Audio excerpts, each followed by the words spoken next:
Good day, could you please introduce yourself?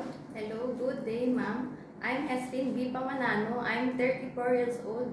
I live in San Pablo City, Laguna. I'm high school graduate. I am married. I have one son, 13 years old. I have two brothers, 31 and 32. I have one sister, 36 years old. Tell me about your working experience as a domestic helper. I work as domestic helper in the Philippines last March year 2024. How many helpers in the house? Only me. Did you renew your contract? No, ma'am, because I want to expand my experience as domestic helper in other countries. What will you do in the house start from the morning? First, ma'am, I will fix myself and prepare food for my employer. After I clean the house, including windows and walls, washing clothes, ironing, and sometimes I wash the car of my employer. What do you want? Do you want work in Hong Kong? To earn and give money to support my family financial needs and to prove that I can be a good household worker in abroad. How can you manage your homesick? Homesick is normal, but I will make sure I control my homesick. Tell me about your experience in taking care of newly born baby.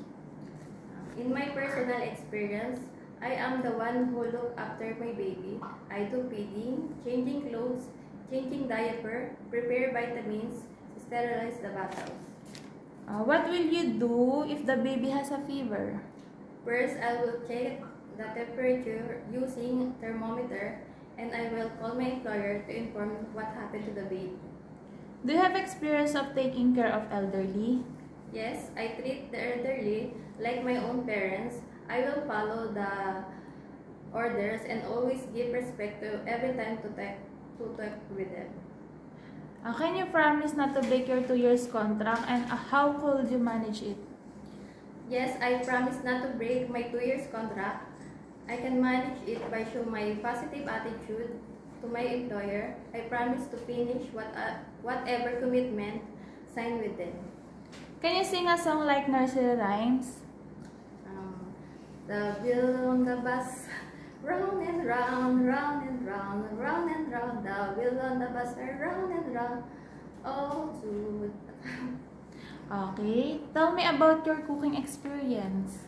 Simple meals like Filipino foods, like steamed fish, adobo, noodles, bihon. But I'll make sure that But I'm willing to learn how to cook any kind of dishes to serve my people. Okay. Tell me, what time do you sleep at night and what do you do before sleeping? I sleep at night as long as I finish all the house duties, and before sleeping, I'll make sure that all the doors, windows are properly locked and off. Okay, give me any messages for your future employer. Hi sir, madam. I am Heslin Pamanano. Please chosen me, your domestic helper. Promise to be hardworking, patient, honest, and trustworthy person. God bless. Thank you. Thank you.